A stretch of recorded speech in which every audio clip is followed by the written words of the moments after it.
What is the language of a land? If you look at a place, can you tell how the land and the language have shaped one another? Or how the people on the land and the language they speak has shaped their culture? You're looking at the Scottish Highlands. And today, I want to take you on a journey through the lost history of the mysterious language that forged this land and its people, and continues to do so to this day. My name is Carl T. Rogers, and this is my Lingo Kingdom. Scottish Gaelic, or Gaelic, as it's pronounced in the language itself, is more than just an endangered Celtic language. It is also a rich tapestry of history and culture that is central to Scottish identity, in spite of the fact that the majority of Scottish people no longer speak it. I am part of the Scottish diaspora, and I have been learning Gaelic here in the United States for over 3.5 years, and I'm even teaching my children to speak Gaelic. Before I go into this deep dive of the history and substance of Gaelic, I want to cover some terminology and pronunciation for you. If you live in the United States or another country outside of Scotland, you might see this word and pronounce it Gaelic. And that's kind of confusing, since the native language in Ireland can also sometimes be referred to as Gaelic. So in this video, I'm going to refer to Scottish Gaelic using the native pronunciation, which is Gaelic. And this is how you'll hear it pronounced in English most of the time, even if you're in Scotland. However, there's still a debate amongst native speakers of Gaelic about how to refer to this when they're speaking Beardla, that is, English. Aca O'Brien, a Scottish Gael himself, and a Scottish Gaelic consultant for the Outlander series, is one expert who's expressed approval of the pronunciation Gaelic. Is mis aga bhfuil brain san na muingers na Gaeltach me is alla bin is éireann am Gael agus ook me Gaelic ma goed chlonje an a Gael an a bhór agamara. Why is that? According to my friend Thomas Mackay, who is the former culture writer at the Scotsman newspaper, said that when he talked to O'Brien during a conversation, O'Brien explained that much in the same way that Slavic languages refer to the tongue of the Slavs, a group of people, that's no different than Gaelic referring to the Gaelic languages as the tongue of the Gaels. However, if you hear the pronunciation Gaelic and think of the Gallic Wars by Julius Caesar, then you are definitely a history nerd, and this video is the right video for you. So that refers to Caesar when he was fighting the Gauls in modern-day France and Germany, and they also spoke a Celtic language called Gaulish, which is similar to Welsh. If you want to refer to the language of Ireland, rather than Scotland, then just say Irish. Yes, Ireland does have a language. It's called Irish. When we talk about an Irish, we say Gaeilge, and it's not Gaelic because that's Scots Gaelic. Okay, got it? Good. In fact, I actually made a video reacting to an Irish speaker discussing the differences and similarities between Gaeilge and Gaelic, and you can watch that right up here later. Now you might think, well, why is he talking about Irish and differentiating between Irish and Scottish Gaelic or Gaelic, and I thought we were talking about Scotland. Well, that reveals the origins of Scottish Gaelic, which is Old Irish. Before I go into that, I want to give you a brief introduction to the world of Celtic languages for those of you who might not already be aware. Celtic languages are typically divided by linguists into two different branches, the Gaidhlig and the Brythonic branches. They're kind of known respectively as Q Celtic and P Celtic. So the Gaidhlig or Q Celtic would include Irish, Scottish Gaelic, and Manx. And then the Brythonic or P Celtic would include Pictish, which is extinct, Cumbric, which is also extinct, and then Welsh, Cornish, and Breton. And so he's like, Q and P, why is it called that? Well, that just refers to how some of the consonants in the languages kind of diverged over time. There used to be this common Celtic, primitive Celtic language, and then as they kind of diverged, there were some of the same words that took on slightly different sounds. So, for example, the word for head in Welsh is pen, so it has that p sound at the beginning, but then in Gaelic it's ciaun, has a k sound at the beginning, so you kind of P and Q. Same thing with the word for sun. In Welsh that's ap or mab, depending on the context, so it's got p, b kind of sound, and then in Gaelic it is mach, so you can hear that k at the end there. And yes, if you see mach or MAC, Mac in somebody's name, like MacDonald or McGuinness, yes, there probably is a name of either Irish or Scottish origin, because Mach or Mac just means son of. Now, there are, of course, other sound differences and other consonant changes and things like that between the Q Celtic and P Celtic branches, but suffice to say that these cousin languages all share a common linguistic origin. And Scottish Gaelic specifically is traditionally thought to originate from Irish settlers and traders called the Gaels, who came over from Ireland and settled in Gaeilge, or modern Argyll. Gaeilge, Argyll, from around 500 AD. They're the same people! The Scots were an Irish tribe. A lot of people don't know that. Yeah, a kind of mentally ill Irish tribe. The chief said, "Come on, lads! I know an even rainier place!" And that is why you'll hear Gaelic, or, as we were speaking of earlier, Gaelic, being referred to as the language of the Gaels. And even today, modern Gaelic speakers in Scotland will refer to themselves as Gaels. I'm Gael. This area of the Gaels would then develop into the kingdom of Dal Riata, which held sway over this area of Northern Ireland and Western Scotland. However, this traditional origin story has been challenged in the last few decades by archaeologists and historians like Ewan Campbell and Alex Wolff. Campbell is known for publishing a paper called Were the Scots Irish, in which he suggests that Scotland's Gaelic communities were not Irish in origin. You can see on this map here, kind of comparing his theory with the traditional narrative of Gaelic being brought to Scotland from Ireland versus his new theory, in which he states if there was a mass migration from Ireland to Scotland, there should be some sign of this in the archaeological record, but there is none. If there was an elite takeover by a war band who must have adopted local material culture and settlement forms, there should be signs of the language of the native majority in the place names. But again, there is none. A purely dynastic takeover would not have led to the language change on the scale seen, and has no clear historical backing. Now, why does he say this?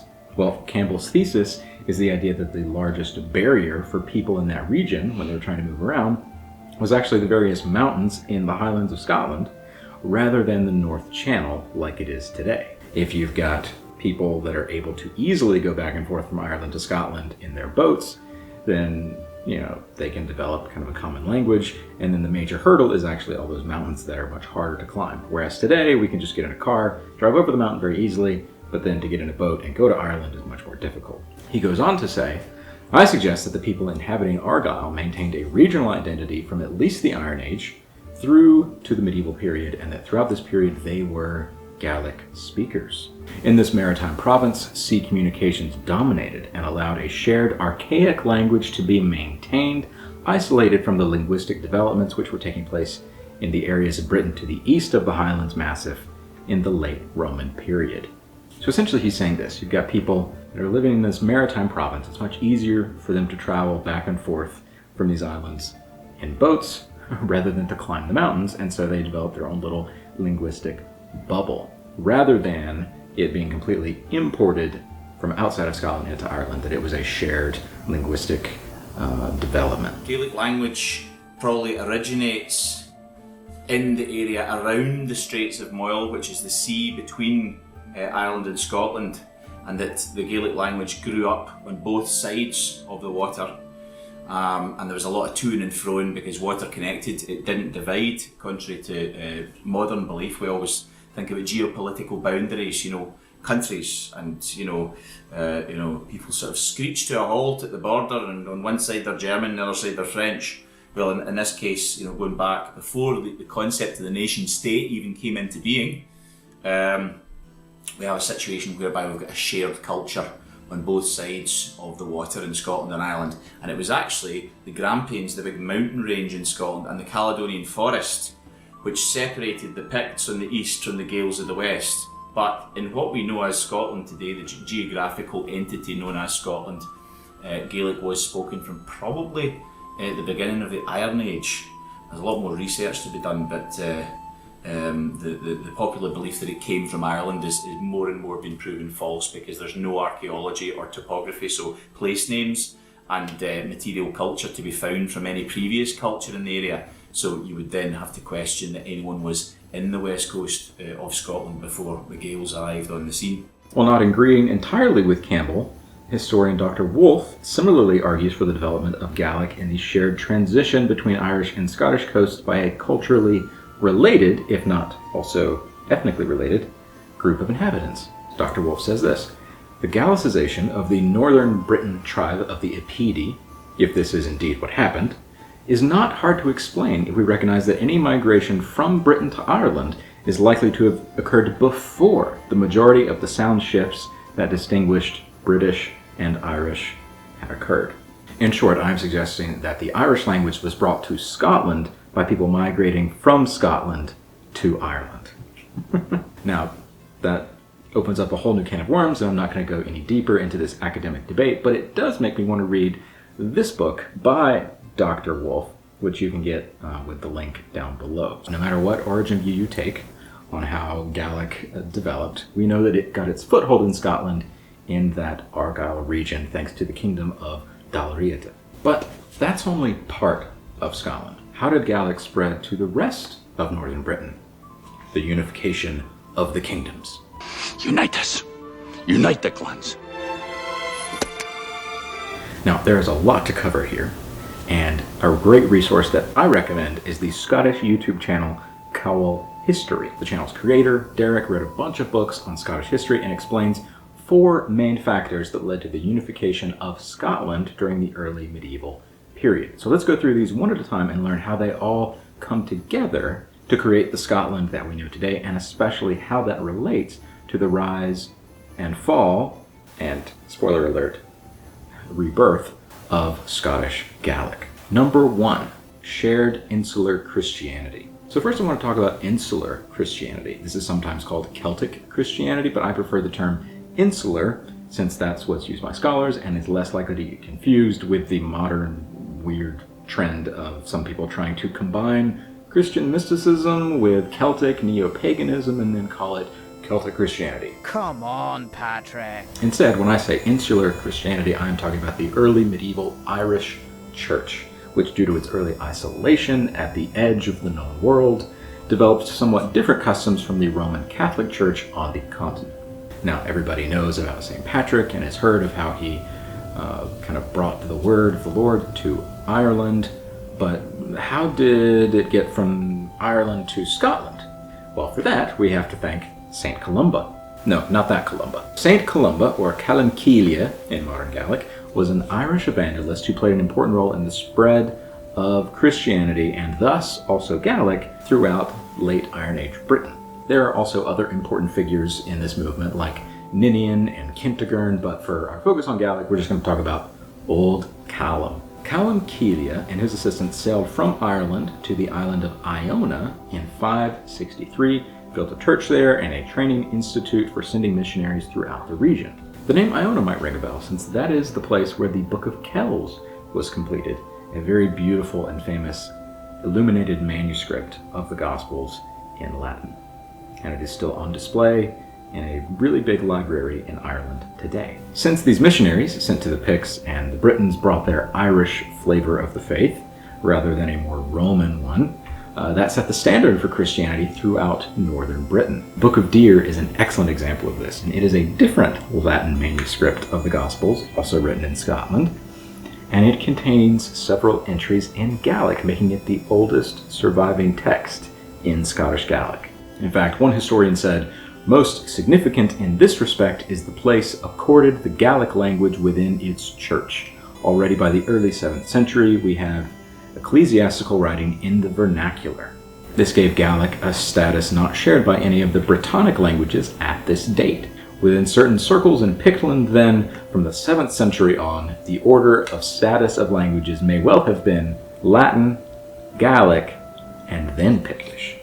Now, if you're like me and you're already learning Gaelic and you want to practice with some of these places and subjects, then you can go to historicenvironment.scot, and on a bunch of the different pages about the history or éachtarí, you can actually read about it in Gaelic by clicking the Leave sa Gaelic button.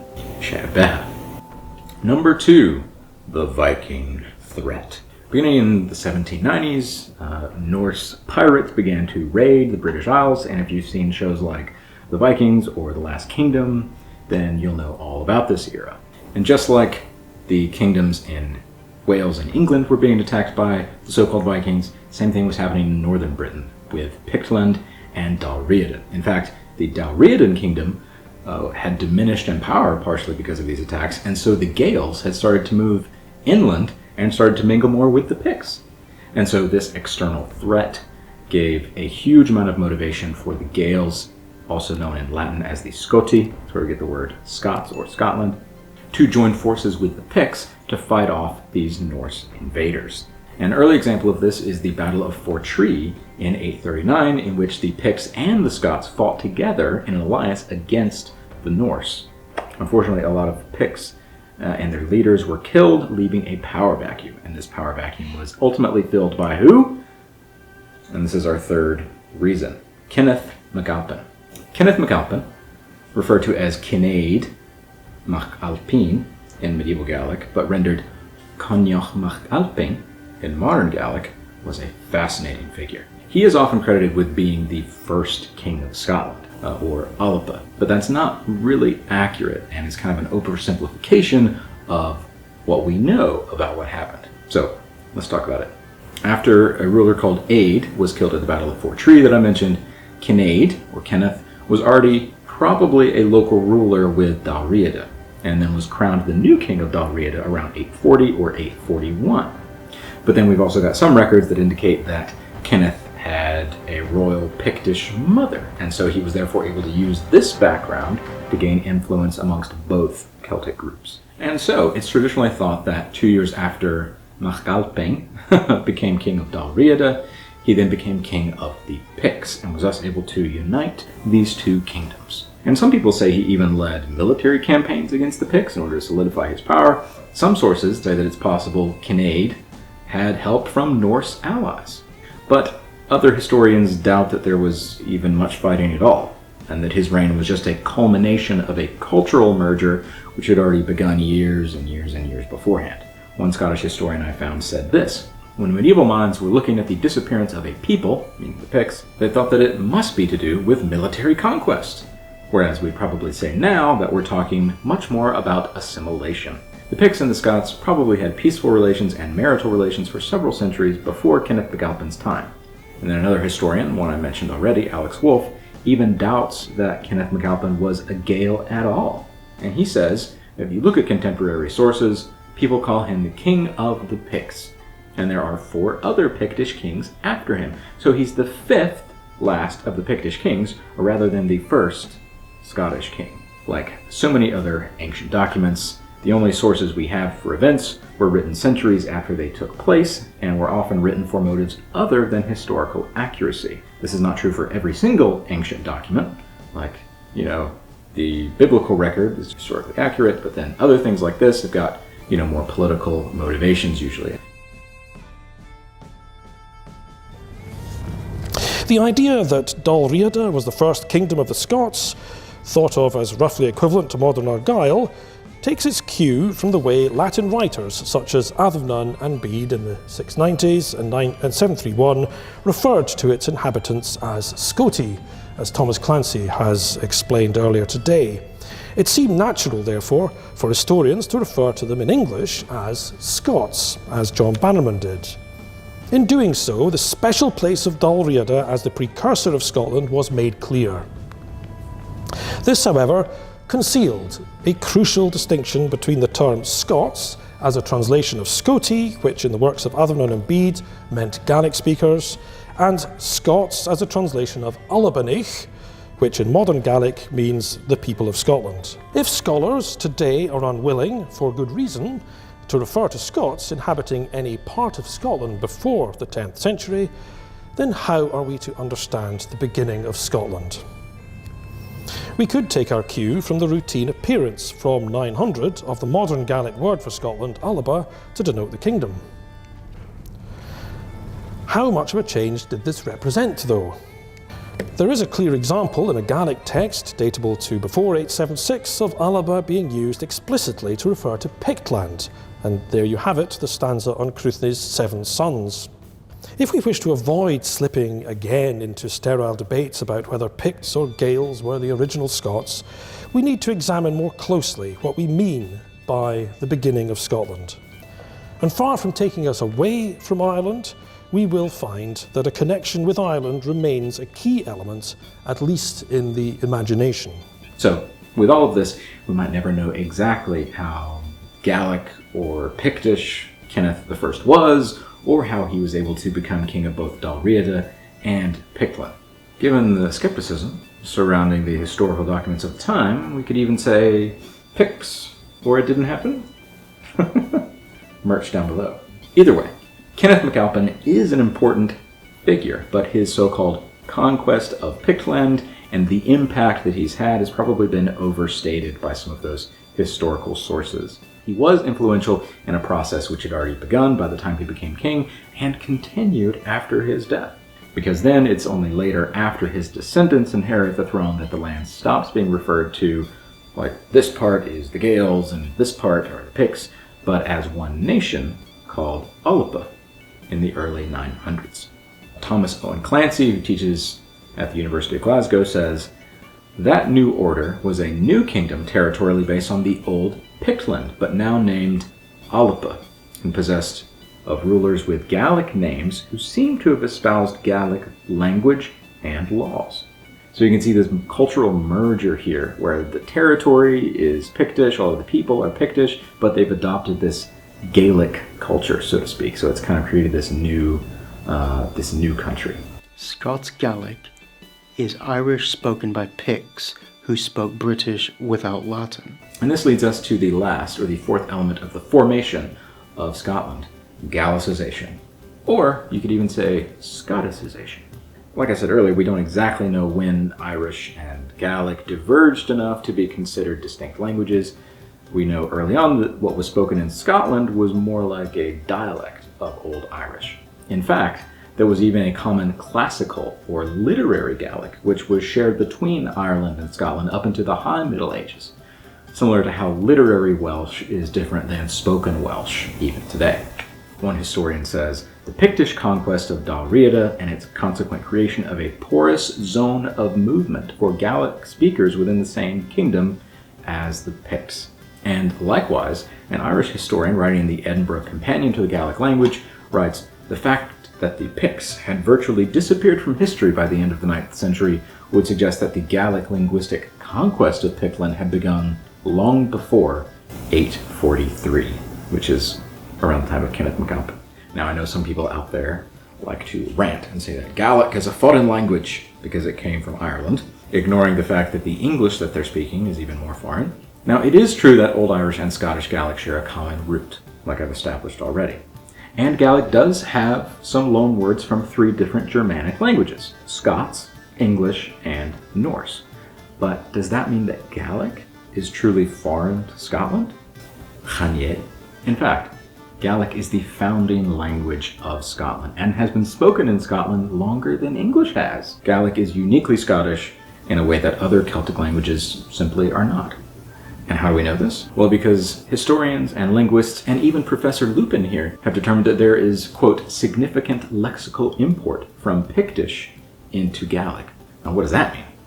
It means that because of the Old Brythonic influences in Scottish Gaelic, which are absent from Irish, therefore proves that over the centuries, because of the intermingling between the Gaels and the Picts, and even Edhen Ogledd, the Old North, where they spoke, kind of an ancient Welsh or the Old Brythonic, that those languages and cultures merged to produce something new. The Irish historian that I mentioned goes on to say that the distinctively Scottish system of nasal initial mutation and the range of dialectical variance within the system may well be specific British features of the Gaelic of Scotland, for the system has many points in common with mutations in Welsh.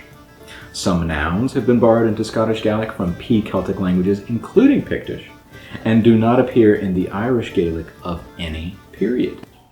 Fascinating.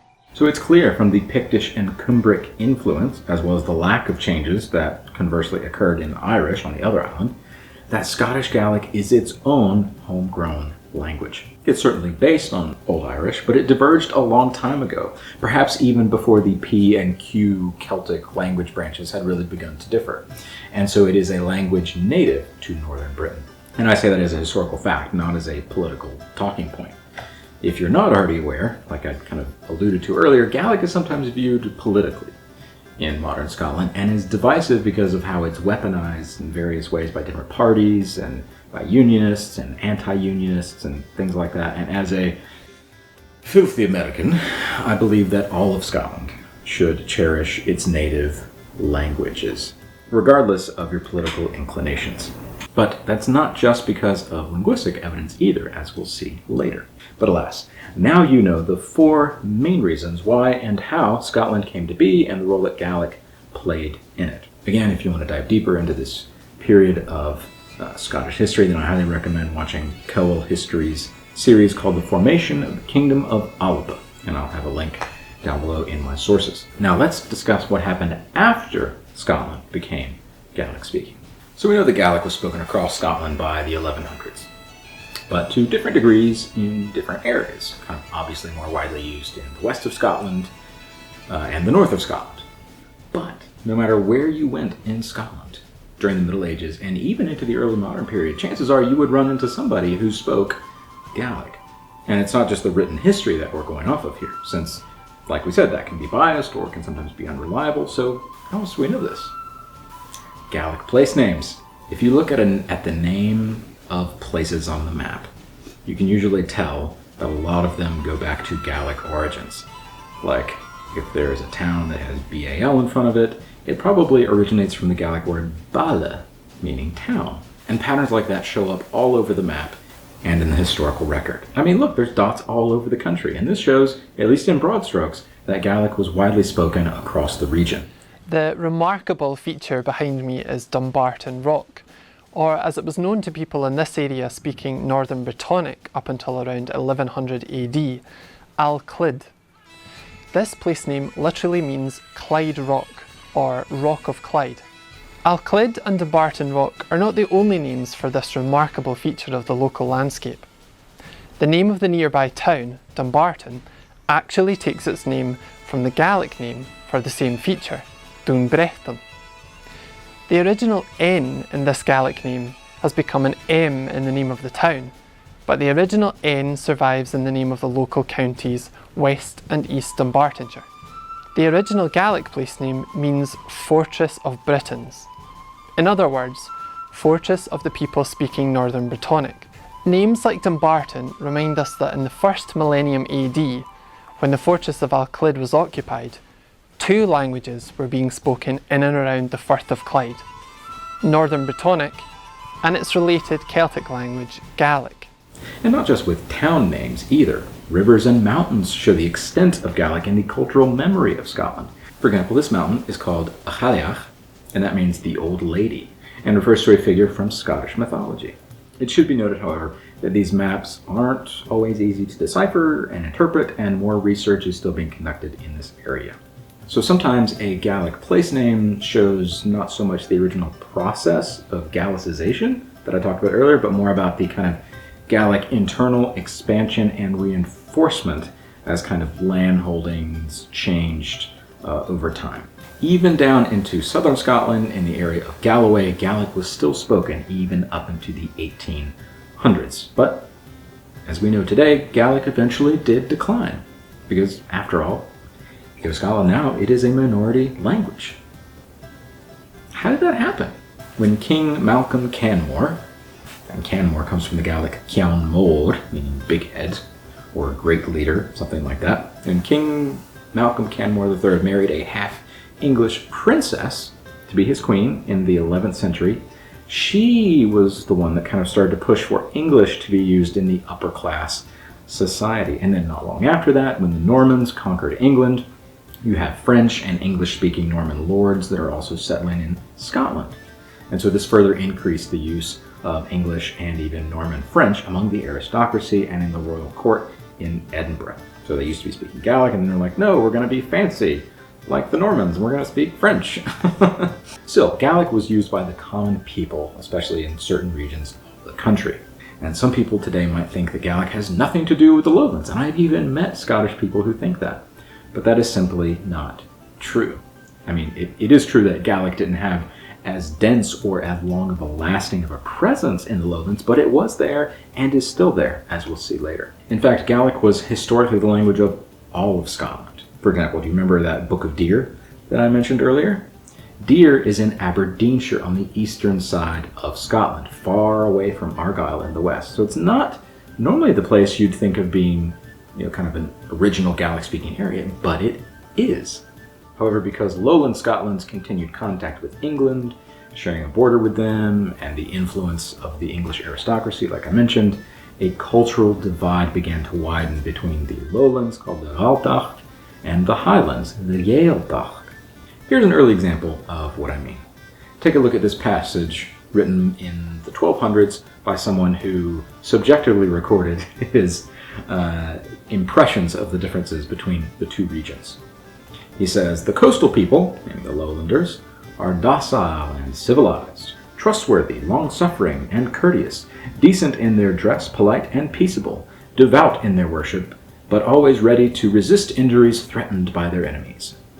The island and mountain people, the Highlanders, however, are fierce and untamable, uncouth and unpleasant, much given to theft, fond of doing nothing, but their minds are quick to learn and cunning. They are strikingly handsome in appearance, but their clothing is unsightly. They are always hostile and savage, not only towards the English people and language, but also towards their fellow Scots because of the difference in language." He totally was unbiased, right? Whoever wrote that. But over the years, the cultures did grow apart, especially in the eyes of the elites. So by the time we get to the 16th century, King James VI viewed his Gaelic-speaking subjects to be less loyal, and so was using tactics to make all of Scotland speak English. For example, we've got the Statutes of Iona in 1609, which was signed by 9 Highland clan chiefs, which required that every man who owned at least 60 cattle to send their oldest child to the lowlands to learn English. This was followed by the 1616 Education Act, which stipulates that the vernacular English tongue be universally planted, and the Irish language, i.e. Gaelic, which is one of the chief and principal causes of the continuance of the barbarity and incivility amongst the inhabitants of the Isles and Highlands, may be abolished and removed. Is that the way they talked back then? No. But does it totally fit the tone? Yes. And so as schools were founded, throughout Scotland, it was then against the rules to speak Gaelic, similar to the Welsh knot that was used in Wales to erase Cymraeg.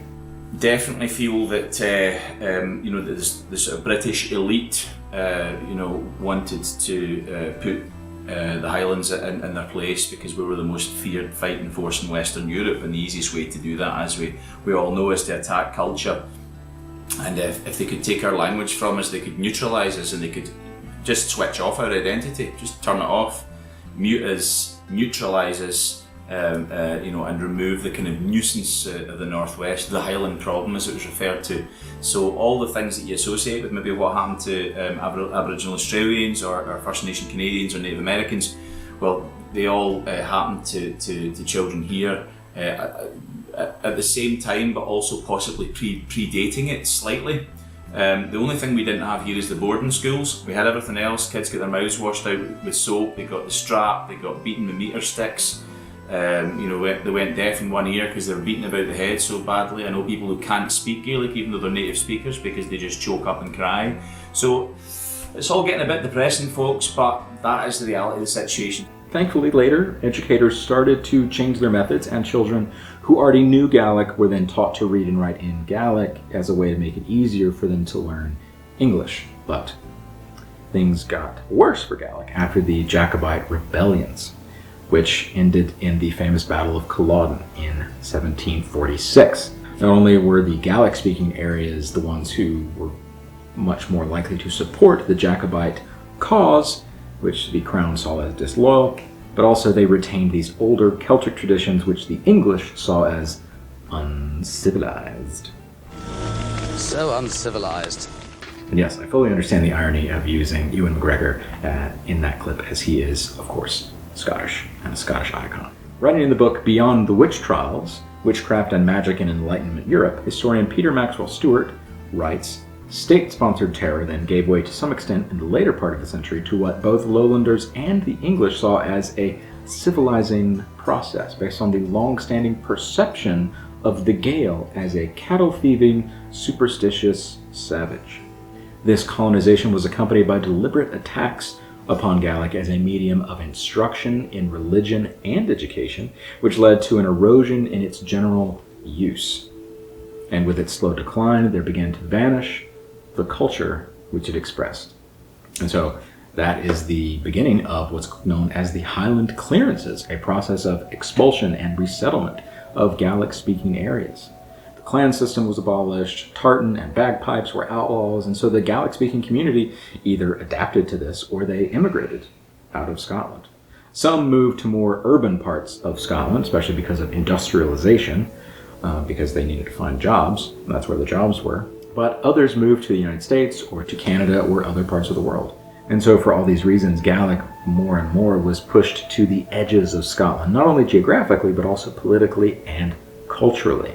And this is why so much of Scotland lost its Gaelic. And even some Gaelic speakers chose not to teach their children Gaelic because they saw the language as a hindrance rather than a benefit. And so today, Scottish Gaelic is primarily spoken in the Highlands and especially in the Western Isles, the Hebrides. And so it's these regions that we think of nowadays as being the heartland of Gaelic culture and language, especially since the decline of Gaelic in the late Middle Ages. And it might sound like this is ancient history, but stuff like this is still going on, kind of today in Scotland. Many other languages in the British Isles, like Scots and Welsh and Cornish, have suffered and continue to suffer institutional backlash, even though they've withstood the test of time, thanks to persistent campaigns to keep these cultures alive. Thinking about all of the events that led to the decline of Gaelic, one of the consequences of things like the clearances and the industrialization of Scotland meant that Scottish Gaelic speakers can also be found in places outside of Scotland, especially in countries which have a history of immigration from Scotland. And I'm talking, of course, about countries that used to be British colonies or part of the British Commonwealth. Notable places with high populations of Scotland's global diaspora include Nova Scotia, which in Latin literally means New Scotland. And in Gaelic, Nova Scotia is called Alapanuig and carries the same meaning. Even in Alapanuig today, you can still find a small yet strong community of Gaelic speakers. Across the United States, there's of course lots of people with Scottish heritage just like me, especially in North Carolina, where I live, and in Gaelic, we would call it Carolina Atua. And I'm happy to say that North Carolina is the US state with one of the highest, if not the highest, amount of people with Scottish descent, especially in the west part of the state in the Appalachian Mountains. Got our own kind of Highland area here too. We've got a Scotland county, we've got a history with the Cape Fear Highlanders near the coast, and I'm even told that parts of Outlander take place in North Carolina. In fact, the largest Highland Games outside of Scotland takes place here in North Carolina up on Grandfather Mountain. And I've been to that Highland Games 2 times when I was younger, before I ever started to learn Gaelic, and I'm looking forward to going now in the future now that I have some Gaelic. Still, even in an area with lots of people with Scottish ancestry, Gaelic is still really hard to find. Just like if you go to Scotland today, depending on where you're at. But it's not over yet. Stick around to the end when I talk about the current revival efforts that I'm a part of, and how, if you're interested, you can join in as well. But until then, I'm sure you'd like to hear more about the linguistics of Gaelic and also hear more Gaelic itself. I've already mentioned how both modern Irish and Scottish Gaelic originated from Old Irish, and if you're wondering what Old Irish might sound like, then I'll leave a link below to a video called What Old Irish Sounded Like by Kevin McLean on his channel Fortress of Lugh. Modern Gaelic is, interestingly, a bit more conservative than modern Irish, meaning that Scottish Gaelic has changed less over the centuries than Irish has. And part of this has to do with not only how the language is spoken, but also how it's written. And so Irish had some spelling reforms in the 1940s and 50s, but the orthography or the writing system hasn't changed as much in Scottish Gaelic compared to Irish. And so when I listen to somebody speaking Irish, I can have a hard time understanding them, but if I see it written out, it's much closer to what I'm used to in Gaelic. It's just kind of, spelled differently. And there is also a big difference in the accent mark that is used in Irish and Gaelic. So in Irish, the accent mark, which is called a fata, goes this way. And then in Gaelic, it's called a strach, and it goes this way. And that's how you can tell them apart. So let's talk a little bit about the grammar and syntax of Gaelic. Now, Gaelic usually puts the emphasis on the first syllable of the word, and it has a lot of the same consonants that you're used to in other Indo-European languages, but it has a few that you might not be used to. And interestingly, these are sometimes, but not always, found at the end of words.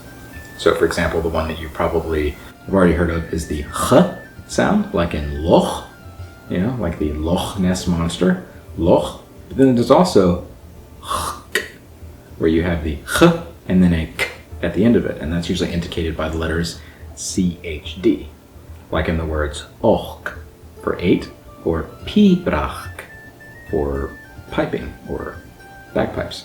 There's also a softer version of the ch sound, which I think I've heard in German as well, and that is this ich sound, and you can hear that in a word for sheep, küdi.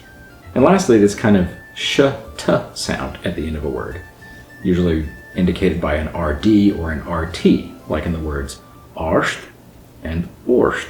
Gaelic has a system of what are known as broad and slender consonants, which not only affects the pronunciation but also the spelling.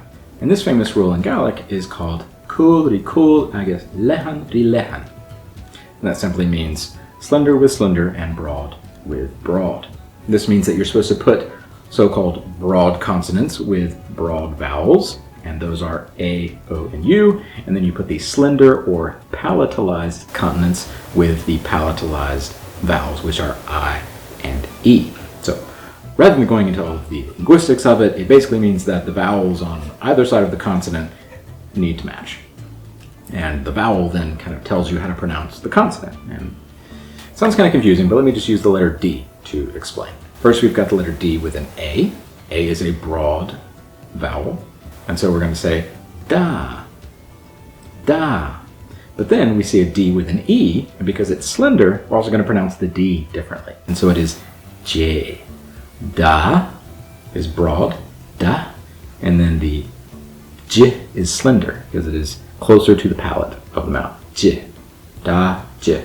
And that's the difference that the linguists are talking about when they say palatalized and non-palatalized. Or for another example, how about the somewhat infamous DH sound? The only way you know how to pronounce it is you either memorize it or you look at the vowels that are on either side of the DH. In a word like buye, the I and the E are both slender and they're on either side of the DH, so the DH makes a y sound, buye. But then if you look at another word that has DH, it's got an A beside the DH, and so that's going to change the way we say it. It's going to make it broad, and so it's fieg. And so the DH makes a kind of GH, a R sound, because it is broad. When DH is slender, it's Y. When it's broad, it's R. And then sometimes the DH is just silent, like in the name Ailey. Now, just because I'm explaining all of this does not mean that I'm an expert yet. I'm still learning myself. And I'm going to tell you, the spelling is notoriously difficult in Gaelic if you're a native English speaker. If you're a native Gaelic speaker, then it's just how things work. But for an English speaker, it's definitely a little bit of an adjustment. So I like to call Gaelic the French of Celtic languages, not because it's similar to French in the way it sounds or anything, but just because when you look at a word and you see how it's spelled and try to pronounce it with English phonetics, you'll be very wrong. And is that bad? No. It just means that it's not English, right? You have to use a different set of phonetic rules. And so here are some examples of what I mean. Slinte, slinte, slancha, teth, teth. Che, dobharan, dobharan, dobharan, doran. Rioitiak, rioitiak, rioitiak, riochak, intiniach, intiniach, inchinyach, kuibhilichian, kuibhilichian, kuilichen, liebharichian, liebharichian, laurichen. Oh, an entire sentence. Okay. Ambisibha ans and eagleis my reach? Am I reach? There are far fewer exceptions to Gaelic orthography rules compared to English. What that means is, even though it seems more complicated than English because you're not used to it, it's actually more consistent than English spelling. And if English is not your first language, then you'll know exactly what I mean about English spelling being weirdly confusing. But now that I've gotten used to how spelling works in Gaelic, I'm kind of getting better at remembering how to spell words. Another interesting thing about Gaelic is its use of compound words. Gaelic has some super fun compound words when you look at their literal meanings. And so in that way, Gaelic is actually sometimes a bit like English, in that it kind of takes these two words and puts them together just to make this new Franken word. But it's different than the way English does it. So here's some examples of what I mean. A word for whale is muchgvada, muchgvada. But that literally means sea pig. Or mahar ishka. Mahar ishka means water source, but that literally means water mother. Or how about the word for butterfly? Ironically, butterfly is also a compound word in English. But in Gaelic, there's many different words for butterflies, but two that I think are really poetic are Jelanjay, which means lightning of God, or the related Chenajay, which means fire of God. So think about the next time you see a Chenajay. In addition, Gaelic is known for its focus on Gaeilge, or Lenition, which is when you soften the consonant in a word.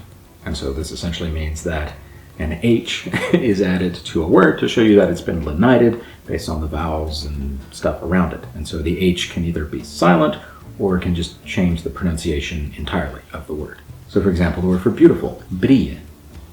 If you want to say very beautiful, because of the letters that are there, that means that brie is lenited and an H is added, and that changes it to Gaeilge.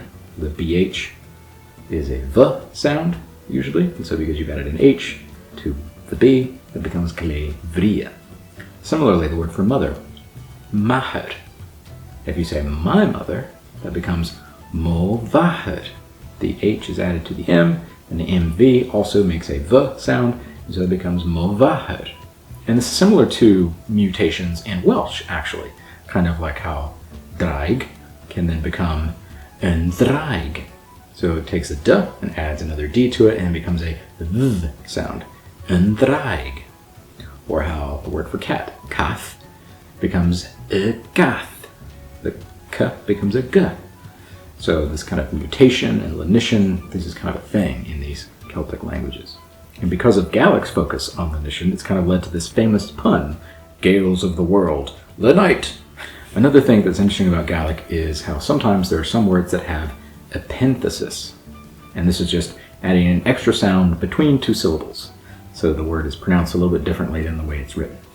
So the word tadav sounds like there's a little between the tad and the v. And that is epenthesis, tadav. Same thing with the word for Scotland itself. It looks like Alba, like Jessica Alba. It's got epenthesis, so it's Alba. Or how about Glasgow, Alsa Gaelic? Glasgow. It's not Glasgow, even though it's spelled that way, it's Glasgow. Or how about some of the colors?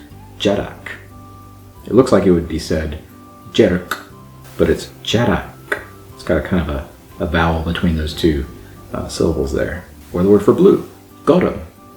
It's not gorm, but gorm. Gorm. And as far as I can tell, there's no actually hard and fast rule for when this epenthesis happens. You just kind of memorize it. But if there is a rule for it and you're a native speaker or you're much more advanced than me, then let me know down in the comments what that rule is. Next, some of y'all are probably wondering about the sentence structure of Gaelic. Well, unlike English, Gaelic is a VSO language, meaning verb, then the subject, and then the object. So here's an example sentence. Han car jarak ans garage. But this literally means, is the car red in the garage? So when you say it in English, is the car red in the garage? It sounds like a question, but in Gaelic it's a statement. So is the verb, the red car is the subject, and then in the garage is the object. Ha an car jarak ans garage. And you can see because of the A there, an H has been added to the beginning of the word for garage. So instead of garage, it is garage because of the lenition. Or how about this? Leave me an people. Read I the Bible. Technically, with the verb, subject, object, read I the Bible. Leave me an people. And since the first word is often the verb, because of this, you can usually change the tense of the sentence by how you conjugate the first word. For example, if I wanted to say, I made coffee, then there's like two different ways I can do this. I can say, va mi a gin of coffee, or I can say, rein me coffee. See, I changed the conjugation of the verb there. And so the second one, rein me coffee, is actually more natural, since it means more, I made coffee, whereas the first option is kind of like, I was made coffee, or I was making coffee. Va mi was I, a gin of making. I was making coffee, or was I coffee made? So the second one is actually more natural since it's more akin to the literal I made coffee. But both are understandable to a Gaelic speaker to mean I made coffee. And if you are in need of a Gaelic or a Japanese, or in this case a Welsh mug, then check out all of the merch that I've got in my Etsy shop, link down below. Now let's talk about having. Gaelic differs from English and a lot of other languages in how it handles owning or having things. So for example, in English, I'd say my house. But in Gaelic, it's literally the house at me, or antaich acam, antaich acam, the Gaelic for I love you. In Gaelic, when you say hagul acamorst, you're saying my love is on you, or even more literally, the love at me is on you. So poetic. In that way, as a learner, there are sometimes when a word-to-word translation doesn't really work from English to Gaelic, or it might sound unnatural in Gaelic. So this Gaelic mindset is actually part of what you have to learn and internalize as you're learning the language, and I'm having fun doing that. There is fun at me. Okay, contextual movement. Another thing I really love about Gaelic, which I ain't seen in any other language that I've studied, is what's called contextual movement. Essentially, the word that you use to describe a place or an adverb, things like that, is based on the location of the speaker in relation to the destination. For example, if I'm inside and I want to go outside, I'll say, Bimi adol amach andras dahin. Bimi adol amach. Hami amuich. Bimi adol ashtach. Hami estoich anish. Amach and amuich both mean outside, but which one you use depends on whether or not you're inside or outside. And I think that's so cool. There are also a ton of loan words from Scottish Gaelic into English and vice versa. So if you want to see why I say that you as an English speaker kind of already speak a little bit of Gaelic, then you can watch that video up here later. Before I talk about the Gaelic revival that's happening, let's talk about some basic phrases that you can use on your next trip to a Gaelic speaking area. You could say, for good morning, Matin va. Matin va. Is Misha Carl. My name is, or I am, right? Is Misha, and then your name. Avel shiv guma. Are you doing well? Are you good? Are you well? Avel guma, if you're speaking to somebody your own age or younger than you. If you're speaking to a group or someone older than you would say Avel shiv guma. If you want to say excuse me, say Gav Moleshkal. Gav Moleshkal. Somebody responds to you in Gaelic, Gav Moleshkal. Chaniel Gaelic akum. Excuse me, I don't have Gaelic. There is no Gaelic at me. Chaniel Gaelic akum. If you're looking for the bathroom, you can say Kach Chevel and Teich Bik. That literally means where is the little house? Which is the bathroom. Kach Chevel and Teich Bik. Or if you want to get something to eat, you can say Han takris oram. Han takris oram. There is hunger on me. Or if you're thirsty, Hamiyageri agol ishkabeha. I want to drink scotch. And then when you have your scotch, you can cheers with it and say Slánjava.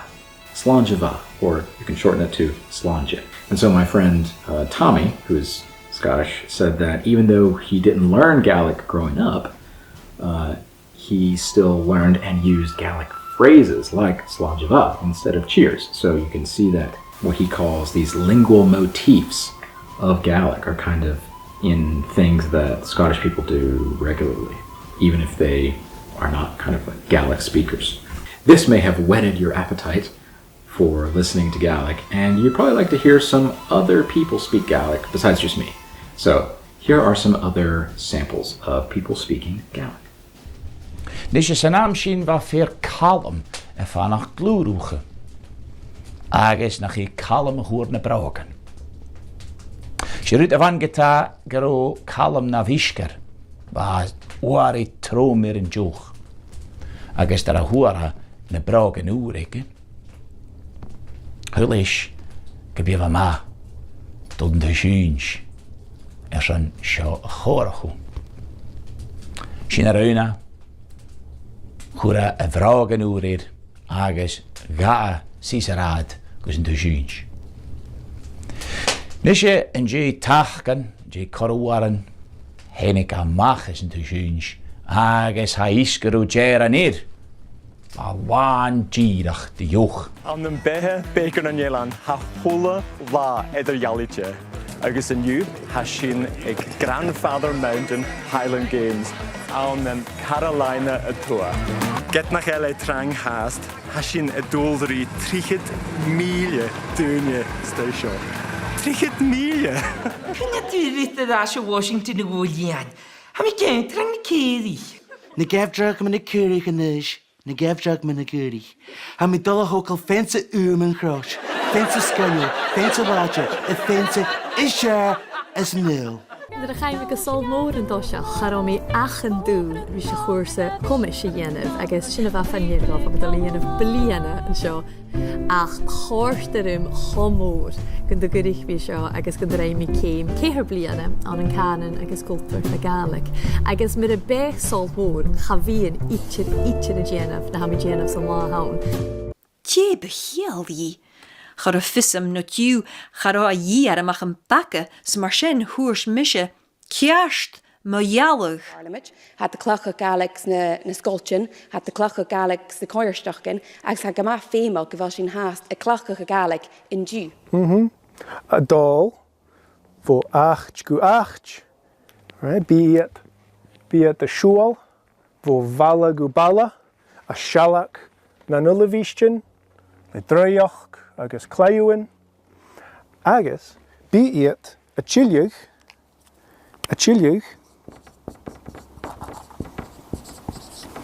be it the chiliug, yachi. That last video was from my Gaelic teacher, Jason Bond. He is an American who has studied in Scotland and Canada and has even used to live in Scotland teaching Gaelic. And he's got a bunch of online courses that you can take if you want to learn Gaelic or level up your Gaelic, and I made a video review of his courses that you can watch right up here. Now, even though Scottish Gaelic might not be spoken as widely in Scotland as it once was, it has still had a profound influence on Scottish culture. And when I say that, you might be thinking of the traditional Highland games that take place around the world, even today, and I did a whole video about where the Highland games comes from, and you can check that out once again after this video. Click up here. I went to a large Highland Games here in North Carolina, and I was so excited to try to find as many Gaelic speakers as I could. And you might be surprised at the results. But this connection to Scottish culture goes deeper than just the kilt and the bagpipes and the other traditionally Scottish kind of icons that are linked with Gaelic. I'm talking about literature, I'm talking about music and food, and by food I mean drink. Now, you remember a minute ago I said, I'm a giddy a gol ishkabeha. I want to drink Scotch whiskey. And actually the word in English, whiskey, comes from the Gaelic ishkabeha, which means water of life. Ishka became whiskey. Many of the brands of Scotch that you'll find at your local bar actually have names that come from Gaelic, like Gàidhlig, Glenfiddich, Ardvik, Ardbeg, or even Lagavulin. And so, because these are often based on the Gaelic place names of where the distillery is at, if you think about it, every Scottish distillery is exporting some Gaelic with every dram that they make. But it's not just the place names that show the impact on Scottish culture. The cultural motifs of the language are specific to Scotland and its environment. I mean, if you think about it, the Gaels were deeply connected to the natural environment of Scotland, and so Gaelic reflects this. For example, the names of the months in Gaelic have observations which are unique to Scotland, such as, think of the word for October, month of October. Andavish, which means like the deer roaring time. Because what happens in October? Well, you've got the rut season, right, of the red deer. And this still happens every year today in modern Scotland. And this connection to the natural world is an inspiration to Gaelic authors and artists, of course, even into the modern day. We've got renowned poets and authors like Mary Vaughan Oran, or Great Mary of the Song, Sorley MacLean, or Derek Thompson. They've all written iconic works in Gaelic, and there's other famous works in English that have likewise been translated into Gaelic, like Anne of Green Gables, which is set in Nova Scotia. Music and song are, of course, deeply imbued with Gaelic tradition. Traditional Scottish folk songs are often sung in Gaelic, and they're a reflection of the cultural and historic narratives of the land. If you go to a Gaeilge, or a social gathering in Scotland, you're probably likely to hear at least a little bit of Gaelic, in addition to the Gaelic that's being sung. If you want more than just a little bit of Gaelic, then you should try going to a Féis, which has not just music, but also dancing. And if you want to go to the competitive version, you can go to a Mód, which is based on the Welsh Eisteddfod. However, if you're looking for some tunes that are a bit more modern, then you could check out the Gaelic bands like Runrig, or Manran, or Pete and Diesel. You could listen to a popular singer like Julie Fowlis. You'll have already heard her singing in Gaelic, actually, unless you've been living under a rock, because she sang Gaelic for Pixar's Brave and in Assassin's Creed Valhalla. And speaking of Gaelic in video games, you may be surprised to know that it's also emerged in other titles, like The Witcher 3 from 2015 featured the song Fera Vachte, or The Boatman, in one part of the game. Finally, the recently released Final Fantasy VII Rebirth featured this feline character based on a certain Scottish mythological figure, which is derived from the Gaelic Cacht Síhe. But when this was converted into English, whether intentionally or unintentionally, we got Kate Sith.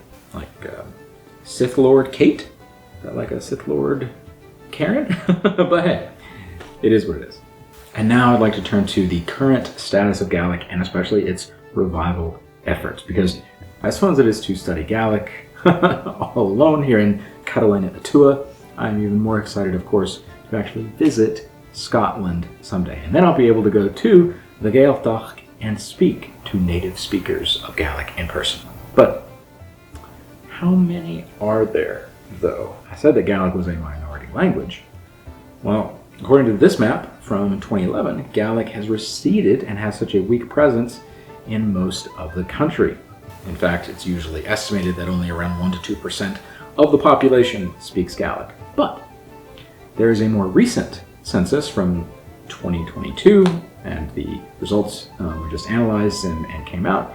And the census found that 2.5 people aged 3 and over at least had some skill in Gaelic in 2022. And this is an increase of over 43,000 people since 2011, when 1.7 had some skills in Gaelic. So it might not be a lot, but the number is increasing. And I'll talk about some of the ways that that has been happening.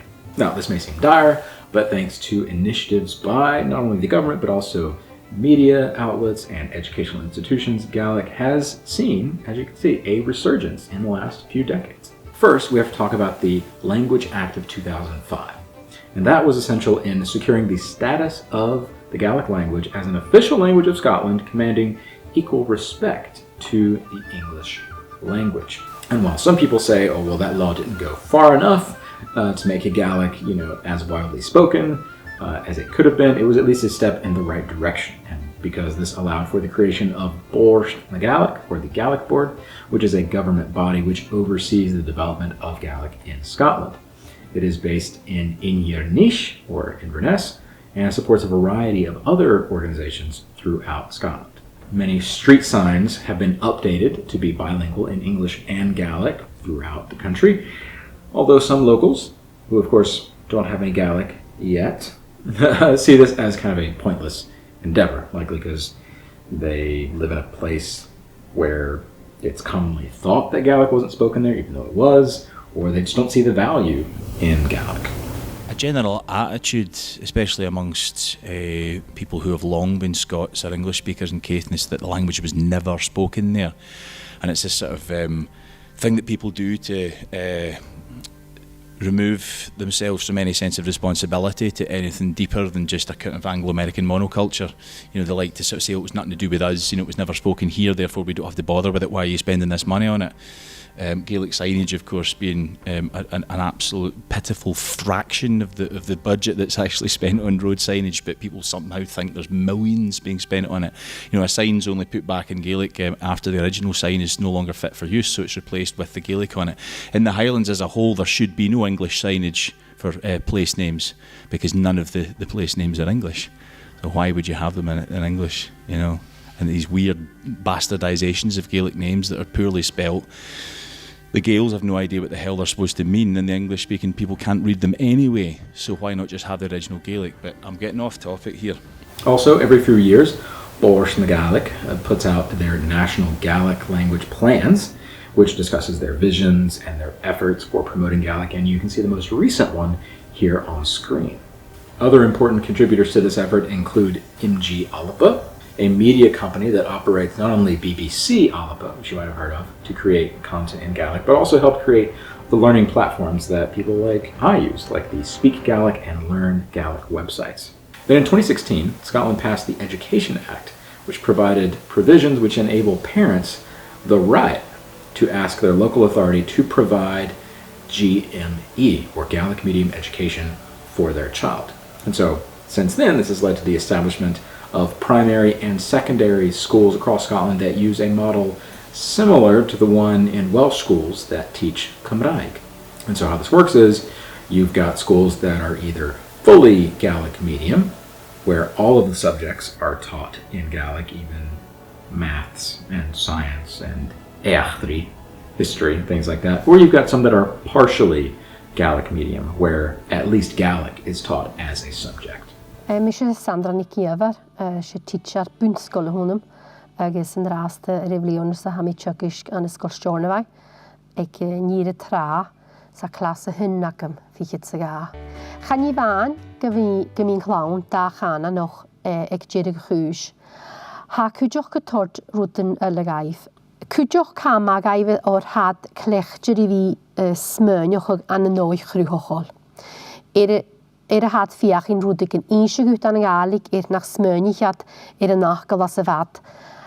Ha iontoch o'r man y ywad chymychol dad rwdig yn eisiau gwyd. Sa had clechtir I fi ffemi ad y fi chrwyhochol as y smynioch o gach. Agus asyn cwdioch an yn hor chwsbar yn yla. Cwdioch cam I thigyn gyfel at y tord wrym dy gynnyl, agus wrym dy gynny ffw cwltar yn yla. Siech gyfel had gaffigyn hyn, gyfel at hyn da chan anoch, agus chlonisat dynny a chir yn cein le can an at yr Gaeilge. Ha mi smioch gyfel at y tord wrym gan y dynny sy'n, sierwt ma hasyn, a halien yw gianw sy'n. Then, for those who are older who have already gotten a little bit of Gaelic in school and they want to study Gaelic at the university level, there's now a dedicated college, or college, with campuses on the Isle of Skye and Islay. This is called Sol Mor Ostig, and they offer degrees and even distance learning courses in Gaelic. Also, there's a lot of Gaelic communities in many of Scotland's cities and other universities that are outside of the Gaeltacht. So chances are, if you're in Scotland and you go to a major city, even if it's in the lowlands, you'll probably be able to find groups of people who gather to practice Gaelic. One particularly promising group, which I've also been supporting, is called Contextual, and it is in Innish, or Inverness. Take a look at their motto, and you can kind of see how they're planning on celebrating and strengthening Gaelic. Culture, culture, Canon, language, Conla, together. And so in March of this year, they were actually able to purchase the East Church building in Inverness to be the new cultural center for Gaelic in the area. And it's not just going to be for language learning either. They're also going to have a cafe, a gift shop, meeting rooms, and it can even serve as a venue for Gaeilge and other types of public events. And because I donated to this project, I'm so thrilled that it was fully funded. They were able to buy the building, and I can't wait to go in person. With the advent of the internet and other digital technologies, Gaelic has also found kind of a new lease on life, connecting Gaelic speakers from across the world. And if you're like me, then your gateway drug into Gaelic was, of course, Duolingo, which introduced its Gaelic program in 2019. This program was created by volunteers of Sol Mor Ostig, and since then, over 1.8 million people have started learning Gaelic on Duolingo. Shinuhain Koachak Bik. Shinuhain. And finally, Gaelic is of course back on the world stage, thanks to the writings of Diana Gabaldon and her acclaimed Outlander series and the popular TV show based on it. Her work has effectively promoted not only tourism to Scotland, but it's also raised awareness about Scotland's history and culture, especially surrounding the Gaelic language. And remember the guy I mentioned earlier, Agav O'Brien, who was the Gaelic advisor to Outlander? Well, following his work on Outlander, O'Brien founded Dorlach, which is a charity seeking to protect and revitalize Gaelic in Scotland, especially the Dal Riata dialect.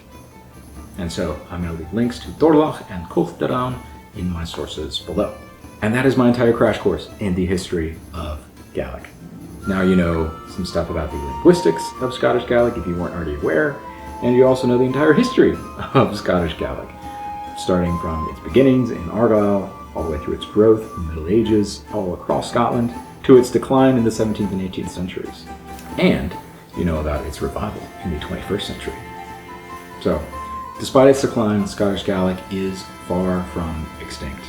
I did a video a few years ago saying, why learn a dying language, right? Well, it's not a dying language. It's not dead and it's not dying. It is being revived right now because Gaels and non-Gaels alike are working together towards maintaining and reviving the language. We've talked about how technology and media are pivotal in that because there's so many resources for learning and promoting Scottish Gaelic, which you can get anywhere in the world. And so as you can see, Scottish Gaelic is an integral part of Scottish identity and culture. It's almost as if it's etched into the landscape of Scotland itself, and it's so important to people of Scottish descent, people like me who've never even been to Scotland yet. And as efforts to revive the language continues, I have high hopes that it will once again flourish in Scotland so that we can preserve the rich cultural heritage that it holds. And in fact, my hopes are so high that I'm, like I mentioned, even participating in this Scottish Gaelic renaissance. The number of speakers is increasing, and my children and I are amongst those numbers. So if you enjoyed this video, please mash that like button, share it with someone else who might find it interesting. This video is a lot longer and took a lot more work than my normal videos do, and so any way that you can help me spread the word about Gaelic and preserve and revitalize its history would be greatly appreciated. Morantain, suas leisha Gaelic, Bianach Gleidma.